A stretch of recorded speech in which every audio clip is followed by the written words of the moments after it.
Erev Shabbat, Balak, Tafshin Pei Daled, et la Mishnah dans Masechet Avot nous dit Kol mi sheyesh biyado shlosha dvarim halalu, mitalmidav shel Avraham Avinu. Mishnah très connu. Tout celui qui a ces trois choses, c'est l'élève d'Avraham Avinu, et celui qui ne les a pas, ou celui qui a le contraire de ces trois choses, Areu mitalmidav shel Bil'am Arasha. C'est un élève de Bil'am Arasha. Quelles sont les trois choses? Ain tova, veruach nemucha, venefesh shfala. Donc, il faut avoir Ain Tova, c'est être pour le bien-être d'autrui. Ruach Nemucha, c'est d'avoir de l'humilité. Venefesh Shfala, c'est d'avoir peu de ta'avot, peu de désir. Et Bilam Arasha était le contraire. Bilam Arasha, il avait Ruach Gvoha, il avait Ain Ra'a, et il avait Nefesh Rechava. Comme ça, la Mishnah nous explique. Et Abraham a dit, il est nochel olam hazeh, il est nochel olam haba. Et au contraire, Bilam Arasha, v'yechetzu yemeyem, v'ani evtach bach, lui, il n'aura même pas la moitié de ces jours qui lui ont été promis. Et l'Ichora, la question elle est, pourquoi est-ce que la Mishnah a cité en exemple Bilam Arasha? Où est-ce qu'on voit que Bilam Arasha, il avait ces trois choses précisément? On voit Bilam Arasha, il avait une mission précise. On voit Bilam Arasha qui est un peu, comme on dit en ivri de la Shonakod, il est un peu metousbach, il se complique la vie, il est un peu torturé. Je vais faire, je vais pas faire, je vois où il veut pas, je sais pas comment je vais faire. Mais où est-ce qu'on voit qu'il a ces trois choses de Ruach Voa, de Nefesh Rechava et de Ain Ra'a? Où est-ce qu'on voit précisément? Pourquoi est-ce que c'est Davka lui qu'on a cité comme exemple? C'est vachement marnienne. Autre chose qui est intéressante dans cette Mishnah, c'est Talmidav chez lui l'Amaracha. Encore, Talmidav chez Abraham Avinu, je veux bien. Abraham Avinu, il a enseigné la Torah aux gens qui venaient manger chez lui. Il a enseigné la Torah aux gens, Bichlal. Bilam Aracha, on n'a pas vu qu'il a fondé une yeshiva. Il a enseigné à ses élèves comment avoir Ruach Gvoa et comment avoir Ain Ra'a. Alors, l'Ichora Mazami Talmidav chez Bilam Aracha. Il faut comprendre cela. Paracha, en vérité, il y a une profondeur. On voit d'un côté que Bilam Aracha, c'était le plus grand navi que les Goïms n'aient jamais eu. Comme le Midrash nous explique, l'Okam navi od Israël que Moshe, il n'y a pas eu d'autres navis dans le cas d'Israël comme Moshe. Le Midrash nous dit un fameux Midrash. Israël l'Okam, aval baumot kam. Dans le cas d'Israël, il n'y a pas eu un prophète qui était aussi grand que Moshe Rabbeinu, mais chez les Goïms, il y avait un prophète qui était aussi grand que Moshe Rabbeinu, et c'était qui? C'était Bilam. Pour certaines choses, c'est rapporté qu'il était même plus grand que Moshe Rabbeinu. Aderet Eliyahu, il explique, Yodé Adat Elion, Maz Yodé Adat Elion. Quelque part, c'était une mida qui était plus grande que Moshe Rabbeinu. Moshe Rabbeinu, lui, il attendait de voir ce que Kadosh Baruch Hu lui dit. Et Bilam Aracha, il avait même la capacité d'analyser, de déduire de par lui-même ce que Kadosh Baruch Hu voulait. Donc, quelque part, il était même plus grand que Moshe Rabbeinu.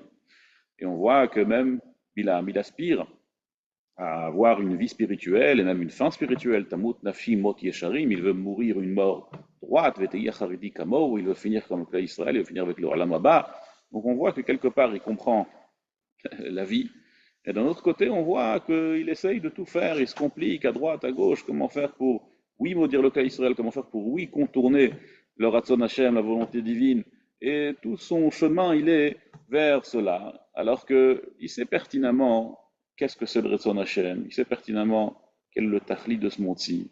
Et il sait pertinemment qu'Akadosh Baruch Hu ne veut pas qu'il maudisse le clan d'Israël. Comme on voit, pam, achar pam, achar pam, on le voit à nouveau, et à nouveau, et à nouveau dans la paracha. Les exemples sont tellement nombreux, et c'est intéressant parce que le Masguer Pratzke Levenstein il fait remarquer que chaque fin de Aliyah, on voit comment Bil'am, il dit qu'il comprend le Ratzon Hashem, qu'il comprend que la volonté de l'Akadosh Baruch Hu et qu'il ne pourra rien faire contre la volonté de l'Akadosh Baruch Hu. Juste pour citer quelques exemples, Vayam Bilam, Vayomer Elavdei Balak, Imeten li Balak, Melo Beito, Keseveza, même s'il me remplit de toute sa maison de l'or et de l'argent, je ne pourrai pas transgresser la bouche d'Akadosh Baruch Hu, la Sot Ketana Ogdola. Et par la suite, Kol Asher Yassim Hashem Befi Oto Ishmor Ledaber, ce que Baruch Hu me donnera dans la bouche, c'est ce que je pourrais faire. Et à nouveau, il dit beaucoup plus tard, Imeten li Balak Melo Beito Keseveza, Lo Uchala Voret Pies, je ne pourrai pas transgresser la bouche d'Hashem. À nouveau et à nouveau. On le met à chaque fois à la fin des Aliyot, ça a été partagé comme ça, pour le mettre en avant, pour remettre en avant que Balak, mais que Bil'am, il avait très très bien compris quel était le Ratzon d'Akadosh Baruch Hu. Il avait très très bien compris qu'on ne peut pas transgresser le Ratzon d'Akadosh Baruch Hu. Et malgré tout, on voit qu'il fait tout pour, au contraire, contourner le Ratzon Hashem. Finalement, il va avec Avdei Balak pour dire que peut-être il pourra trouver un moment où il y aura une faiblesse, une petite ouverture, faire quand même une petite klala sur le klal Israël. Et on voit une messirut nefesh extraordinaire, comment Ben là, Bil'am, il est prêt à se sacrifier. Midrash, il explique, Vayeler Shefi, c'est quoi Vayeler Shefi? Après que il s'est fait frapper par son Aton, après que l'Aton il lui a écrasé sa jambe, le Targum Yonatan il dit, va Azil Gachin Kichivia. Il est parti comme un animal. Le Rizgoun, il explique, Vayeler Shefi, Mekutat Venishbar Milchitzat. Il était blessé, il était grièvement blessé. Sa jambe était blessée malgré tout. Avec Messirut Nefesh, il est parti, et il est quand même allé. Et l'Ichora, Piaton, comme a dit notre ami, il a dit Piaton, c'est une des choses qu'un des Nissim, Kadosh Baruch Hu, il a créé, Ben Hashmashot, un des miracles extraordinaires que Kadosh Baruch Hu, il a créé. Première fois, la seule fois de l'histoire où un animal parle comme un être humain. Sfono, il explique Kol Zaya Kedeshit Orer Bil'am Lashuv Bitshuva. Tout cela était pour que Bil'am il se réveille et qu'il fasse Tshuva. Bezochro Ki Me'Hashem Me'ane Lashon. Comme le Bilti Mukhan.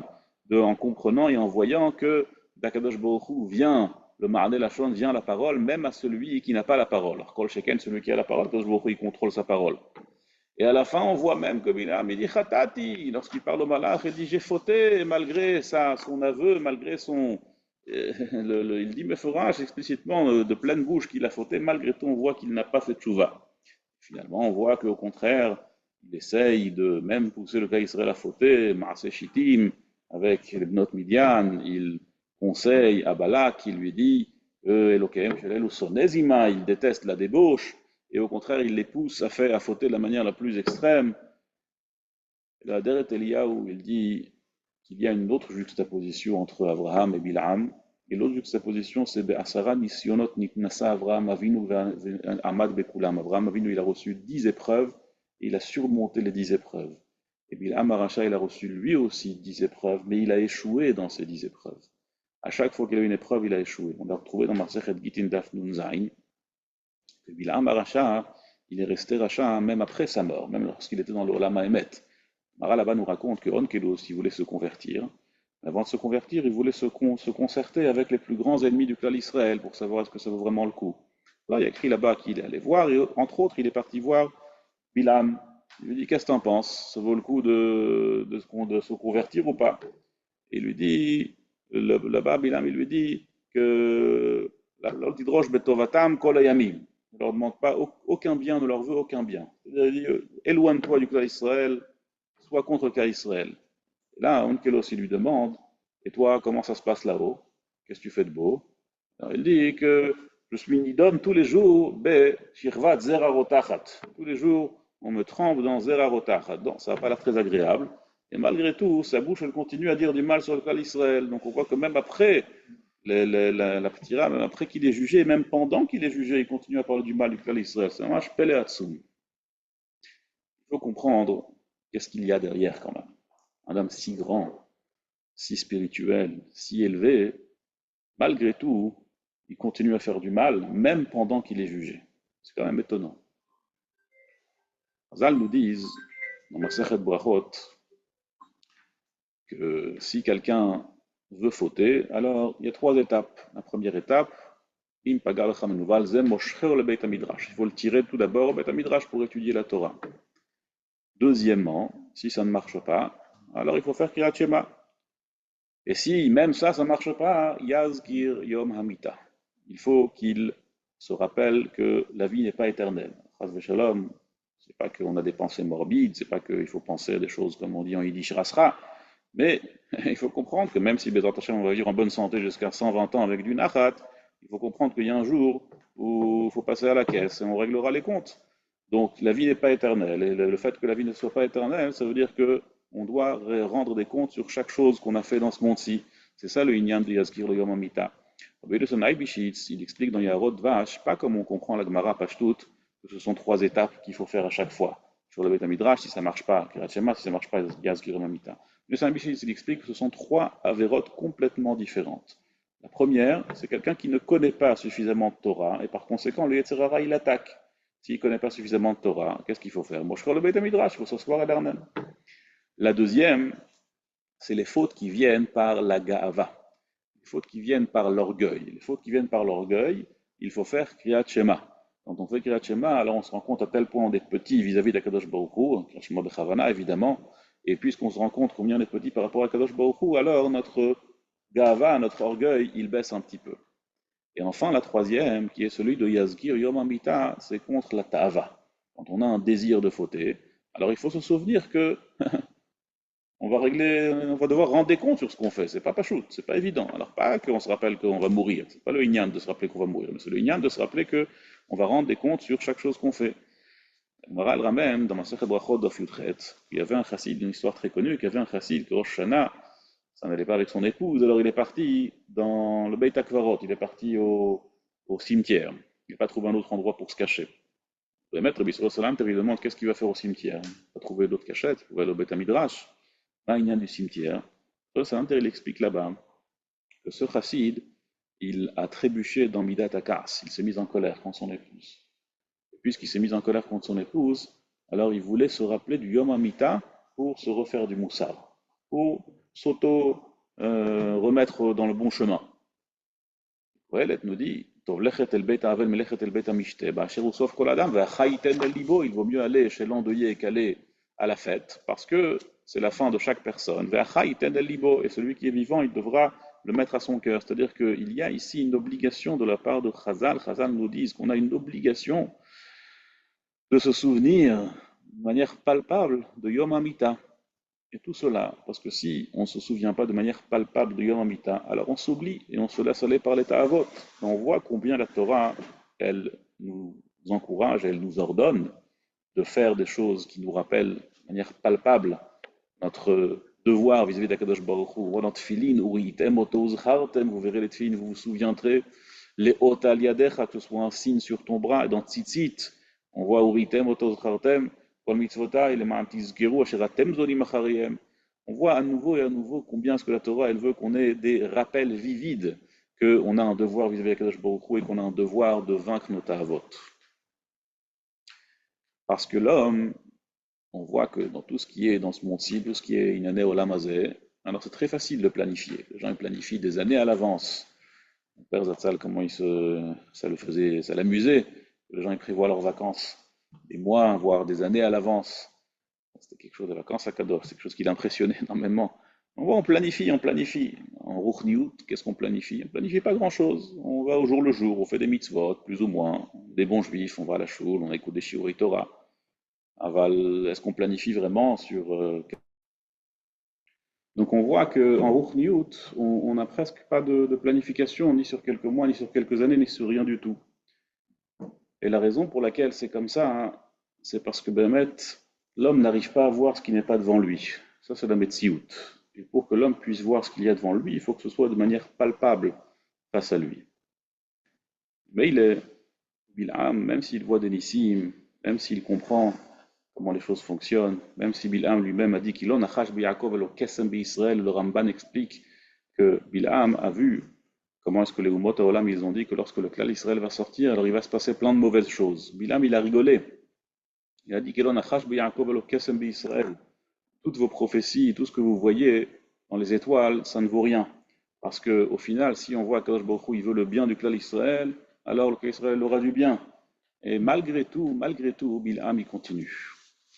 Et ces trois choses-là, de Ain Ra'a, Nefesh Gvoa et Nefesh Rechava, Ruach Gvoa, pardon, et Nefesh Rechava, sont les trois choses que la Mishnah nous dit dans Masechet Avot, Hakin'a, Va'ta'ava, Va'kavod, Motzi'im et Adam min ha'olam. La jalousie, l'orgueil et la ta'ava, le désir, sont les trois choses qui sortent une personne de ce monde-ci. Bilham, il était esclave de Kin'a Ta'ava Kavod. Il avait toutes les connaissances nécessaires, il avait toute la spiritualité qu'on pouvait désirer, il avait Ta'at Elyon, mais malgré tout, s'il était encore esclave, puisqu'il était encore esclave de Kin'a Ta'ava Kavod, c'est la seule explication plausible que Chazal accepte pour pouvoir expliquer les actions tellement contradictoires et paradoxales de Bilham Aracha. C'est impossible que ce soit autrement. Bimail est celui qui se laisse aller, celui que son moteur, c'est Kin'a, Ta'ava, Kavod, même si c'est quelqu'un de très grand, de très fort. On voit comment est-ce que la Gemara de Masechet Sanhedrin nous explique que Doeg ve'achitofel, c'était Raché Sanedraot, Doeg ve'achitofel, Talmidei Chachamim, qui avait 400 chez Elot, 400 Ibayot sur une petite question de Tahara, Talmidei Chachamim qu'on ne peut même pas imaginer. Et malgré tout, Ein laim chelek leolam haba, parce qu'ils étaient lehutim achar lashon hara. Ils avaient kin'at ahava kavod qui les poursuivait. Leur moteur, c'était kin'at ahava kavod. Et malgré leur grandeur en Torah, on n'a pas besoin d'être rachat comme Bilham, on peut être même quelqu'un de très intelligent et de très Oved Hashem, et qu'on fait des mitzvot et qu'on étudie la Torah, et malgré tout, tant qu'on est motorisé par Kin'at Ahava Kavod, alors on peut arriver, chas v'shalom, malheureusement, très loin. Une histoire avec le Chazon Ish, qu'on lui a raconté sur quelqu'un, c'est une histoire qui est bouleversante. On lui a raconté qu'il y a un grand Rosh Yeshiva, et ce Rosh Yeshiva, c'est un grand Talmid Chacham, et il est Baal Midot, et c'est un tzaddik, et il est Makpid Al-Kalak et Bachamura, c'est vraiment quelqu'un de très grand. Et il a juste un petit problème, c'est que quand il y a quelque chose qui le touche personnellement, alors il peut perdre les pédales. Il perd les pédales et il est incontrôlable. Mais sinon, il est super. Sinon, c'est quelqu'un vraiment extraordinaire. Il a dit, je ne me souviens plus de ses mots exacts malheureusement, il a dit si c'est comme ça, hein, alors tout le reste ça vaut rien. Le fait qu'il soit Talmid Chacham, le fait qu'il soit Oved Hashem, tout ça, Zelo Nikrash ou Talmid Chacham ou Oved Hashem. Si quelqu'un n'est pas capable de se contrôler, il y a quelque chose qui est nogué, hein, ça veut dire que son moteur n'est pas un moteur de Ruchniut, ce n'est pas un moteur qui est là pour le rapprocher de la Kadosh Baruch Hu, c'est un moteur qui carbure sur du kinat, sur de la kinat Ahava Kavod. Et quand ça carbure sur kinat Ahava Kavod, la fin ne peut pas être positive. Et nous, notre devoir, comme le dit le pasuk dans Mishlei, Hachazek bemusar al teiref, nitzra kihi chayecha. Attrape le moussard et ne le lâche pas. Garde-le parce que c'est ta vie. On doit à chaque fois s'auto-contrôler pour vérifier, pour s'auto-analyser qu'est-ce qui nous fait bouger les mètres, qu'est-ce qui nous fait faire les mitzvot. Est-ce que c'est vraiment parce qu'on veut, évidemment, dorshelo lishma balishma, évidemment, on a tous un certain pourcentage des guillottes personnelles, mais il faut savoir quel est l'essentiel de notre moteur. Est-ce qu'on est motorisé par un ratson, de permettre de donner du nachat HaKadosh Baruch Hu, de permettre d'arriver au ciel quand on est propre, ou chas v'shalom, on est motorisé par kin'a, ta'ava, kavod. Parce que si c'est le cas, alors chas v'shalom, on peut être comme Bilham Arasha, même si on est Oved Hashem et on fait plein de mitzvot.